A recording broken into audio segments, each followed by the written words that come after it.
through today are some quick tips. And so I'm going to start with some of the science of consequences. So what are consequences? What are some of these words that we often hear, like positive reinforcement, negative reinforcement, punishment, and also how we can choose the most appropriate consequences as well. Then I'm going to go into praise, preference assessments, giving choices, first then follow through and data collection. So let's jump into consequences. And so what are consequences? These get confused very often. So we know, a lot of us know about positive reinforcement and punishment. So, and we usually connect that to good or bad. But that's not necessarily always true. The biggest thing with consequences is that it is something that follows your behavior that will either increase or decrease the likelihood of it occurring again in the future. So if you put your hand on a hot stove, if the stove is on, you might get burnt and you're probably not going to do that again. But again, if the stove is off, that's just neutral. That's a neutral consequence, and that doesn't really, what you do in the future will, show what type of consequence that was. And when I say type of consequence, there's positive and negative consequences. And again, when we hear these, typically we think of good and bad, but it's not just good and bad. When we're talking about positive and negative, we're actually talking about adding stimuli to the environment or taking stimuli away.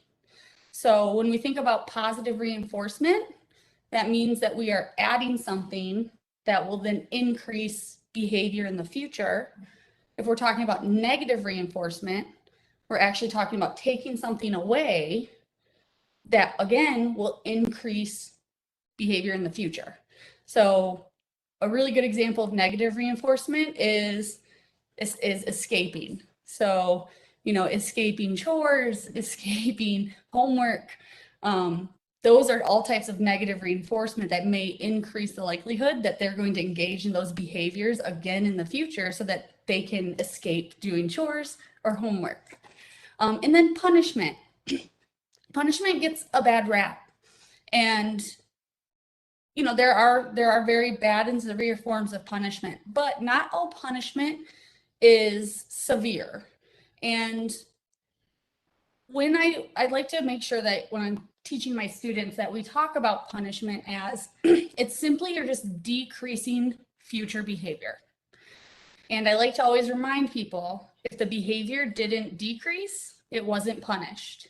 And if the behavior didn't increase, it wasn't reinforced. So those are some of the things we're going to talk about once we get into that preference assessment area as well. And then when we talk about these types of consequences, this is one of the biggest things that I see when I go into homes or almost anything. I know my parents we're also guilty of this, but the consequences should match the behavior. So they should be similar or connected to the behavior. One thing that, my parents were guilty of were making empty threats, or were saying, you're grounded for a month. That was never an effective consequence because it was never, never followed through on. And it also wasn't necessarily connected to the behavior. So for example, if we have a child who, dumps food on the ground or, purposely knocks their drink over, as a consequence that is connected to that is going to be them cleaning it up and, restoring that situation back to good. So, them cleaning up their mess, that is a directly related consequence to the behavior. And that can be taken for good or for bad. It can be taken for, if if they complete their homework, you know, we don't say, oh, great, let's go to Disneyland. Because that's just not connected. That's, you know, that's just for completing homework. We don't necessarily give one of the biggest consequences that we can. We keep it very similar to that level of where homework is at.